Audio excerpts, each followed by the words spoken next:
belangrijkste nieuws uit Curaçao in het Nederland. Extra Journaal, vers van de pers.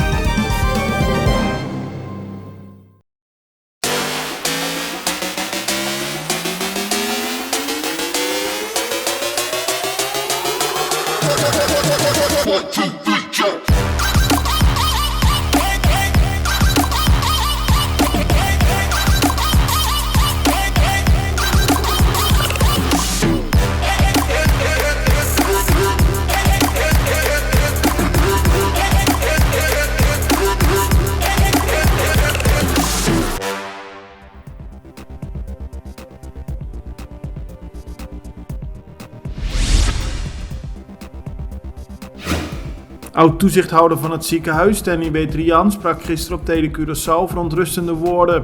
Hij zei dat hij moest oppassen dat hij niet zou worden doodgeschoten. Hij weet namelijk veel rond de bouw van het ziekenhuis, aldus Betrian. Betrian sprak bij Punto Final over een mogelijke parlementaire enquête naar de bouw van het ziekenhuis. Volgens Betrian moet die enquête er komen, al zullen er niet direct schuldigen door kunnen worden uitgewezen. Maar het is belangrijk dat iedereen weet hoe het is gegaan rond de bouw van het ziekenhuis, aldus Betrian.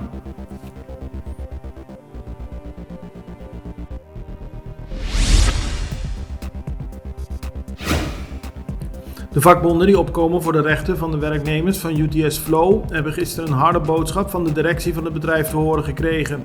Op korte termijn zullen er 30 nieuwe ontslagen vallen bij het bedrijf. Dat meldt de Extra vandaag. Later deze week zal bekend worden om wie het gaat. Het zijn niet de eerste gedwongen ontslagen bij het fusiebedrijf UTS Flow dat verantwoordelijk is voor telecommunicatie op Curaçao.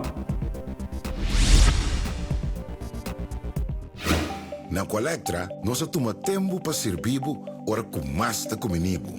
Llama no centro de cliente na telefone 0800-035 de Jaluna para Viernes voor de setor de mente te setor de noite para turno serviço nan of patrão cita.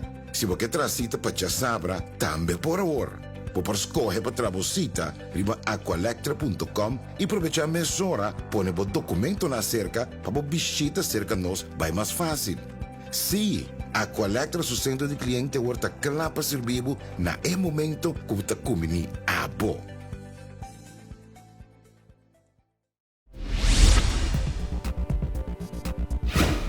Volgens epidemioloog Iradis Jansen zijn de voorbereidingen om te beginnen met een campagne met het boostervaccin in volle gang.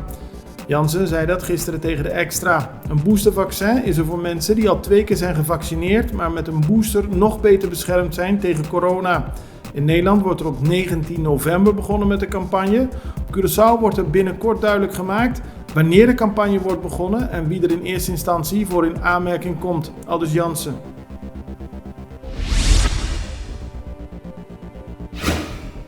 Steven Martina blijft gewoon aan als fractieleider van de Man in het parlement en ook als leider van de partij. Dat heeft Martina aan media op Curaçao laten weten. Op sociale media ging het gerucht de ronde dat Martina op zou stappen omdat hij directeur kon worden van KLM op Curaçao. Martina heeft gezegd dat dat totaal niet aan de orde is en dat hij zich volledig focust op zijn werk als politicus.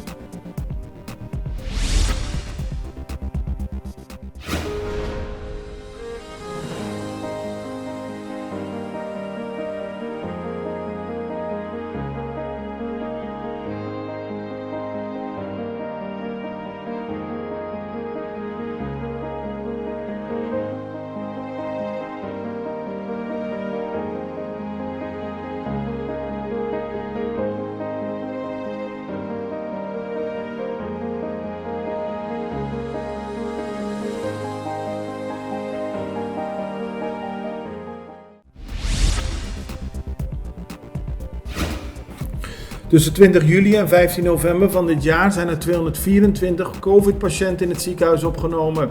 Een ruime meerderheid, 207 mensen, was niet gevaccineerd. 5 mensen hadden maar 1 vaccin gehad. Dat heeft de overheid bekendgemaakt. De overheid benadrukt dat niet vaccineren het risico verhoogt dat mensen die besmet raken in het ziekenhuis moeten worden opgenomen.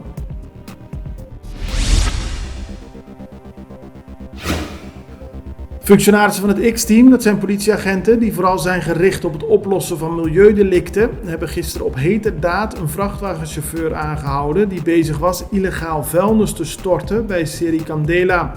De politie was al langere tijd op zoek naar de persoon die daar illegaal vuilnis stortte. Gisteren kon de man worden aangehouden. De Extra meldt vanochtend dat verschillende verkeerslichten op Curaçao gerepareerd worden. Al enige tijd is er op Curaçao sprake van veel uitgevallen stoplichten. En dat zorgt vaak voor vervelende situaties in het verkeer. Bij de kruispunt in Salinha tussen de Dr. Maalweg en de Caracasbaaiweg werken de verkeerslichten weer. En er wordt nu ook gewerkt aan de situatie op Serudomi en de Winston Churchillweg.